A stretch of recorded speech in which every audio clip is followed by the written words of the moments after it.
Hi everyone and welcome to Club2 episode 17 of Rolling in the Isles, an FM22 British Isles Journeyman series with me, the United City FM. So, we are now halfway through this second part of our season. The league has split off into two groups. We are in the championship title chasing group at the top of the table. We've played half the games. Today, I'm going to go out on a limb. We're doing really well. If we win today's match, I think the title is ours. Let's see how we get on.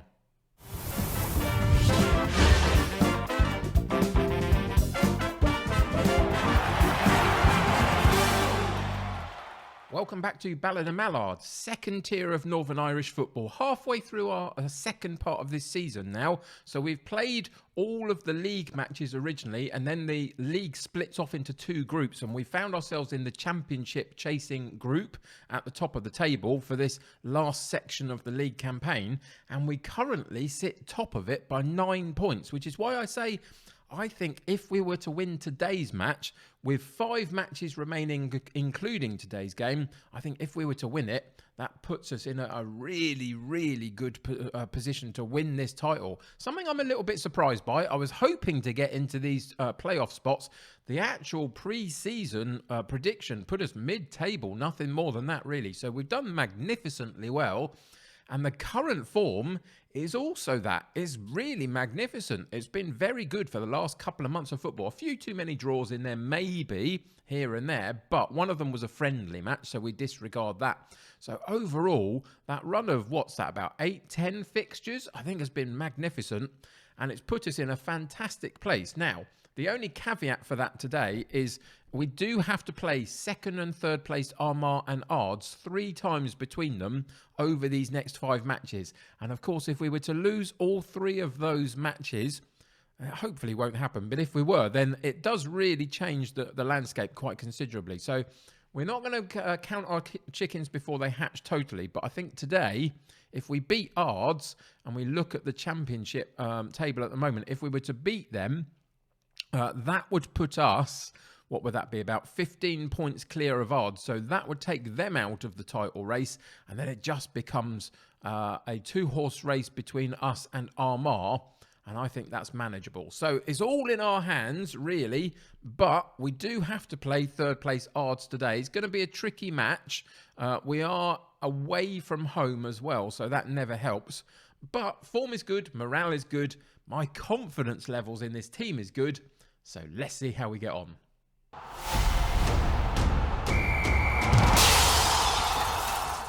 So there's no major injury problems, etc. for our personnel, our team.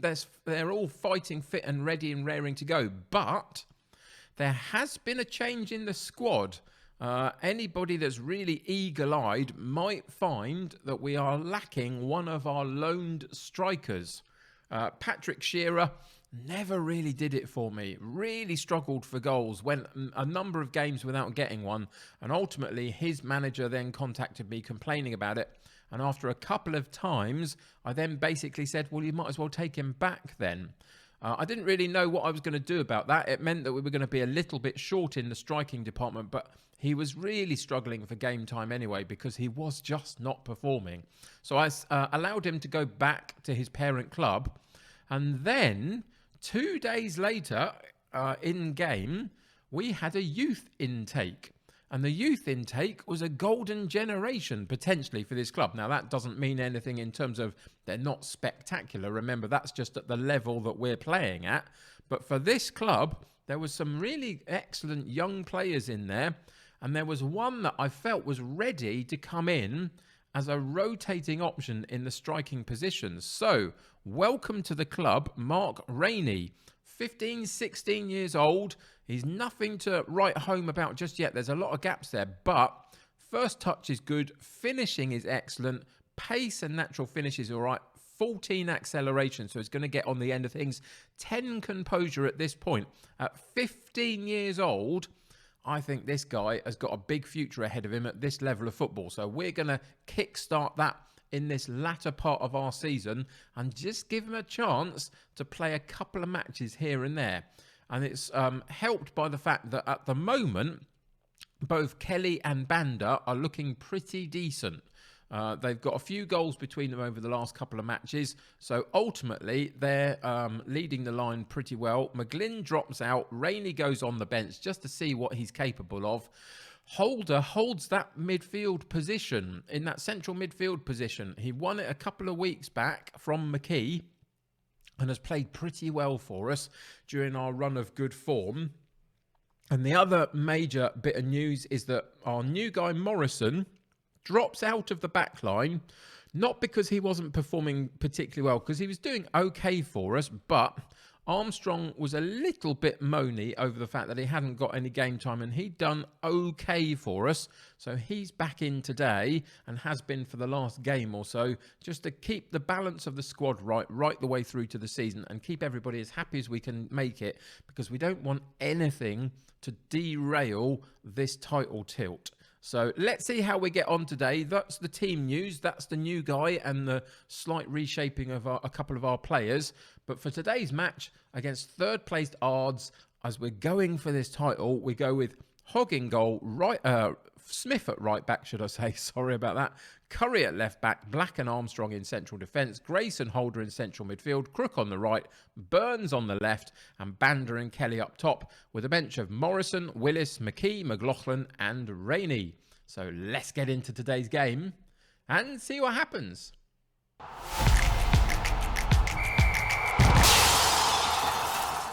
So in terms of team talk, I've pumped the fists. I've said to the players we're favourites for a reason. Go and leave them as to no doubt as to why that is. Put the pressure on a little bit, even away from home, to just continue this good run of form and see if we can put Ards to the sword a little bit, get a couple of goals against them, remembering that we have to play them again in a couple of matches' time. So a little bit of a momentum shift for us in that sense would be good as well. That went over the top of the bar and then kind of found its way in the back of the net to look a bit odd in the match animations. But ultimately, we're fine, and it didn't go near the goal. A couple of good shots for us early on, a couple of on target, but we're losing a little bit of possession. So we need to just reshape that one slightly a little bit as the game wears on. The goalkeeper for Ards has it, clears it right over the top there. Striker gets onto the end of it, has to drag it backwards slightly. They get pushed a little bit wide. And ultimately, they carry on the attack down the right-hand side, working the ball well, making us chase a little bit. And then they've worked it across to the top of the penalty box, back to the right-hand side. And that opened up a little bit of space for them to get the cross in. It was a good, well-worked goal. We were never really there, were we? We were chasing shadows, a lot of that. They did very well to move the ball inside just momentarily at this point and then redistribute it back out to the right-hand side. And that's where they found the space. And eventually he gets an okay cross in, but the defenders were outnumbered there, 3-4 at the top of the 6-yard box because the fullback had been dragged out of position. That was a little bit disappointing on our front, but a good goal for them nonetheless. And they've deserved it from where they've started for the first half hour. 11 shots at goal they've had. We've only had 4, and we've had a lack of possession as well. So things not quite going our way at this point. This was always going to be one of the more tricky games that we had left to play. Free kick comes in for them and a header goes over the top of the bar again for a goal kick. But yeah, this was always going to be a tricky one. Away from home against one of our more direct rivals in third position in the league.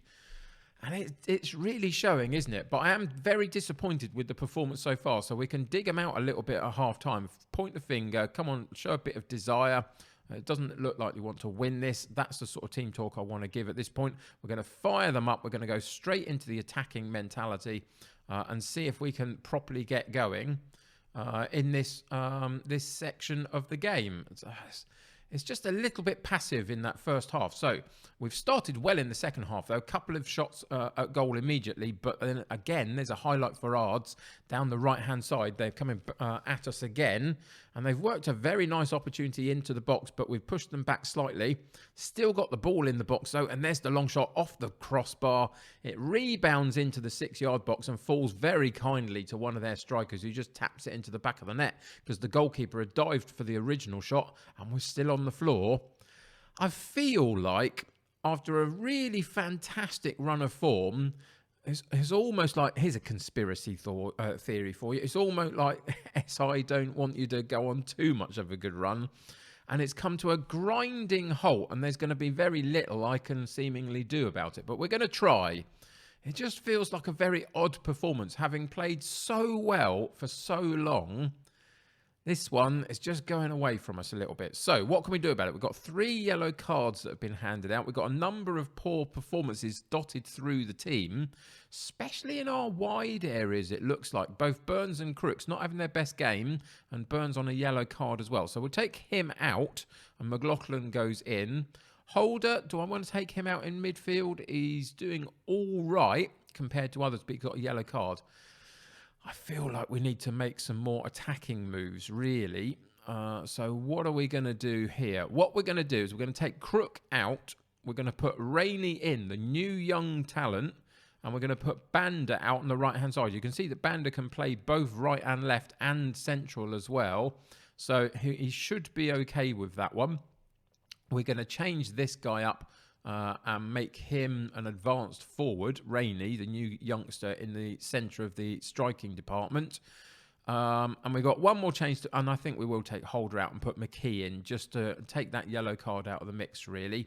But what we're also going to do is change up the tactical style just a little bit, and we're going to gegenpress them. We're going to try and push higher up the pitch, win the ball back higher if we can, and have a little bit more drive and energy about our play, hopefully. We'll see how it works out. But those are the changes that we're going to make. Half an hour for the new young guy to make a debut and see if he can get on the end of anything. He's not the finished article by any stretch. He's got a lot of gaps in his gameplay just at the moment. But there's something in there, I think, of a good player. But it's the other substitute that gets on the score sheet. McLaughlin on the left-hand side. He's developing well for us this season.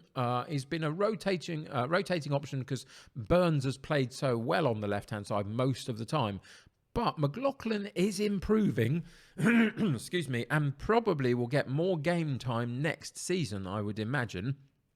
But it was a very, very good cross-in. Are they considering that offside because the other players in the middle were offside? No, they're not. They did give us the goal for it. So we're back to 2-1. Immediately, there's a highlight off the kickoff for Ards. We had a nibble at the ball then, couldn't quite win it, and they maintained possession, currently in midfield.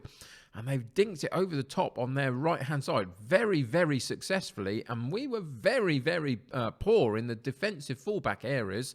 We were not at the races at all. We'd moved, we'd sort of stepped up a little bit, and they just dinked it over the top and ran onto the ball. Should have been worse for us potentially at that point, but wasn't. Again, though, Ards... Oh, no, Ards. And Armstrong, the guy that I've brought back into the team, has put the ball in his own net. For goodness sake, I should have kept Morrison there, whatever he was complaining about. Not that Morrison was fantastic, but they were certainly secure in the last few matches. But Armstrong has played the last game or two and looked all right. And got a goal as well a couple of games ago. But that's not worked out well, has it, at all? And they're battering us now. They're peppering the goal with lots of long shots. We're going to stop the game there again. We're going to have to try and do something to change this. Not really sure what it will be. I think what we're going to have to do is put Banda back through the middle again. And we'll play McLaughlin just in behind. I know he's not really a central player at all, but we'll ask him to do it for now. And we'll stay in the sort of... let's put him as the attacking pressing forward, I think, in the centre point. We'll stay in the gegenpress and hope that 3 up top can pin them in a little bit better. And we'll just have to see how we go for the remainder of this game. There's not really much else I can do, particularly with the personnel that I've got. I mean, I could go long ball potentially, but I just don't think that's going to work against a team like Ards. I mean, they've fully deserved their win. This is not about them at all. 25 shots at goal they've had, 9 for us, now 10. They've got a 2 XG rating, the expected goals. We didn't even get to 1. So we were completely outplayed pretty much everywhere. But I can't tell you how disappointing that is, considering the run of form that we've been on. I knew this was going to be a tricky game, because we were away from home against third-placed Ards in the league. So it was always going to be a tricky game. But even so, the form for the last couple of months has been exceptionally good. And just at the wrong point, they've decided to put in a performance that was not up to standard and just asks a few questions. The first question is, have Armagh made the most of it and won their game? Let's find out.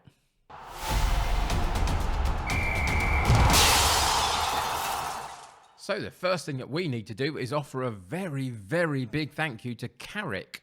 Carrick beat Armagh 1-0 in their game that they've just played. So it keeps Armagh on 48 points as we stay on 57. So we've still got that 9-point gap. And now we've got 4 games to play, 12 points to play for. Of course, we still play Armagh in the very next match. And we play Carrick and Ards before you and I come back together to play the Dundela match at the end of this particular season. So there's still a real possibility that if we mess this up big time, we could lose this number 1 spot.